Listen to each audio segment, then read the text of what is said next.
Le 20e mondial des métiers à Eurexpo du 4 au 7 février. Un salon pour découvrir les métiers d'aujourd'hui et de demain, l'emploi et les formations pour mieux choisir et construire son parcours professionnel. Jeunes ou adultes, nous sommes toutes et tous concernés. Le numérique transforme et impacte tous les métiers. Alors, quel sera le vôtre demain ? Pour le savoir, rendez-vous sur www.mondial-métier.com et sur nos médias sociaux, #MDM2016. Nous sommes aujourd'hui au 20e Mondial des métiers 2016 et nous accueillons Nicolas Salagnac. Nicolas, bonjour. Bonjour. Alors vous êtes graveur médailleur et plus particulièrement aussi meilleur ouvrier de France. Alors est-ce que vous pourriez nous en dire un petit peu plus sur le métier de graveur médailleur ? Alors graveur médailleur, c'est un métier qui est peu connu, c'est plutôt un métier d'art rare, mais en final tout le monde connaît parce que tout le monde sait ce que c'est qu'une médaille. Il y en a même qui courent pour avoir la médaille d'or ou la médaille d'argent. Et simplement, mon travail consiste à faire la matrice, donc un outil en acier qui est gravé à l'envers et en creux pour pouvoir frapper des médailles. Donc c'est un métier particulier, on va connaître la Monnaie de Paris ou des grandes institutions comme ça. Avec mon métier, je peux aussi faire de la monnaie, je fais aussi des jetons pour les musées.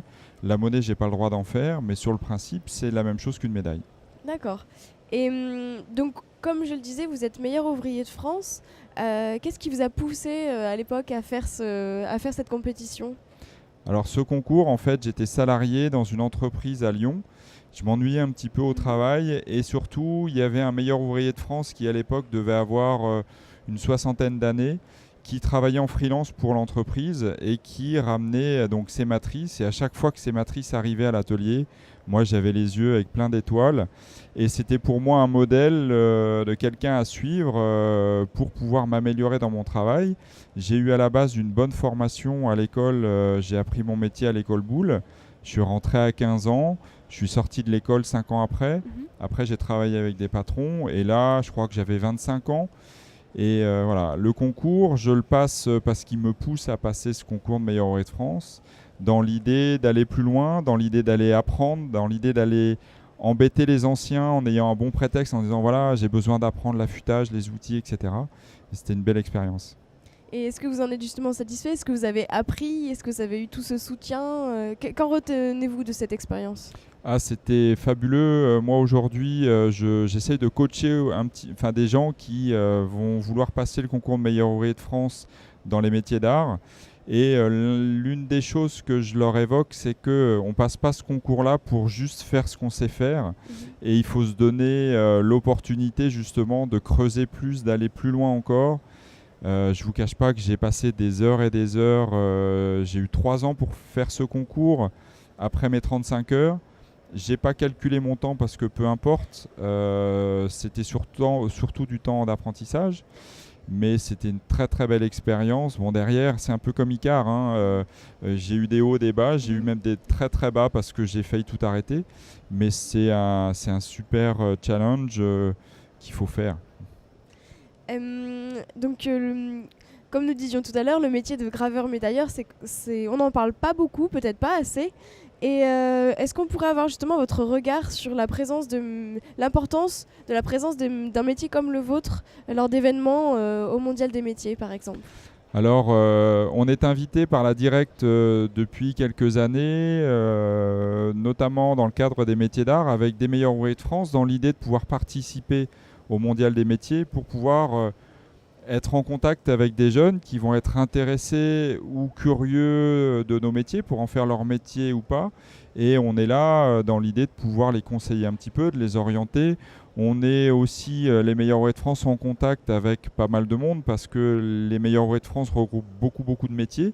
Là, tout à l'heure, j'étais en conférence avec Philippe Hériade qui est pâtissier. Et voilà, donc on a une présence qui est parfois un petit peu remarquée avec notre col bleu, blanc, rouge. Et c'est pas dans l'idée de fanfaronner, c'est dans l'idée de montrer ce qu'on fait, dans l'idée de faire, voilà, de discuter, d'échanger avec des jeunes qui viennent ici chercher des futures pistes pour leur métier. Et voilà notre participation. Et justement, pour les jeunes qui aimeraient se lancer dans cette compétition des meilleurs ouvriers de France, comment pouvons-nous nous informer un peu sur cette compétition ? Est-ce qu'il y a un site ? Il y a Alors des déjà, personnes c'est que nous pas une pouvons appeler? compétition, c'est un C'est un concours. concours. C'est un concours qui a lieu tous les 3-4 ans. À la base, il faut avoir plus de 23 ans. On a eu malheureusement et heureusement, enfin ça a été un peu malheureux, un jeune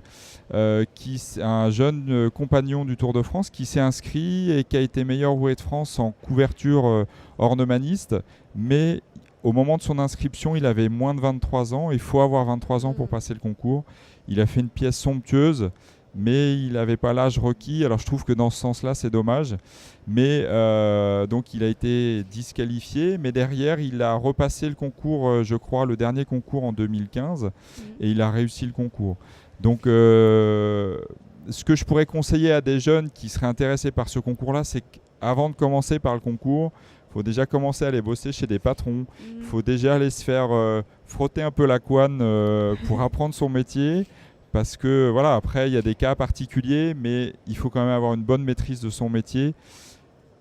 Voilà, donc il faut aller se confronter déjà un petit peu avant de se lancer dans un concours pareil. D'accord, ça demande d'avoir un petit peu d'expérience Clairement, professionnelle. clairement. D'accord, très bien. Merci beaucoup pour votre témoignage. Merci.